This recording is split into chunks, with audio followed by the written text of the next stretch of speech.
Are you a pre-product market fit founder wondering when is the best time to work with LeapSheep? If so, this video is for you. At LeapSheep, we've worked with hundreds of founders, helping them on their journey to product market fit and building products that create fans and advocates. Like any product business, we've noticed patterns of usage in our product base, and I wanted to share some of those with you today to help you if you're considering subscribing.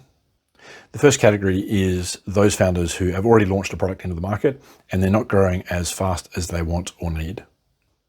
To solve this challenge, usually it's a case of looking at the market segment that you're targeting and potentially being more focused on a narrower part of the market so that you can understand a more specific set of problems that you can solve for to create more value. The more specific your value is, the greater that value can be, and the easier it will be to sell, and the easier it will be to define and deliver a product that creates that value. As part of this process, we also often need to do some work on the company backbone. That is looking at the structure of the business, the way that you've allocated your resources, the way that you're managing the resources to get that feedback loop, that build, measure, learn loop in place so that you're using your resources as effectively as possible and you're managing your runway as effectively as possible. The second group of subscribers that get great value are those that have a very clear product hypothesis and want to know how best to take it to product market fit.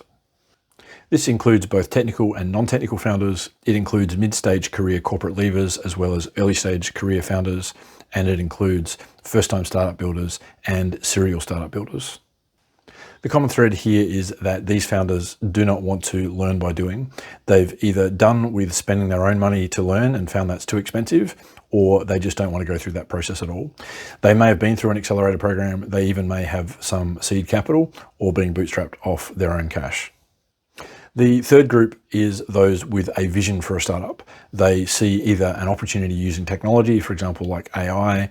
They have a desire to build a startup because they're either corporate leavers or want to be corporate leavers, or maybe they've got an existing professional services business and they want to pivot to a product business. And what they really need is a really high quality business model that's worth spending time and energy and effort into that can potentially get to product market fit. There's really three key takeaways here. The first is you've got to want to build a startup and get to product market fit.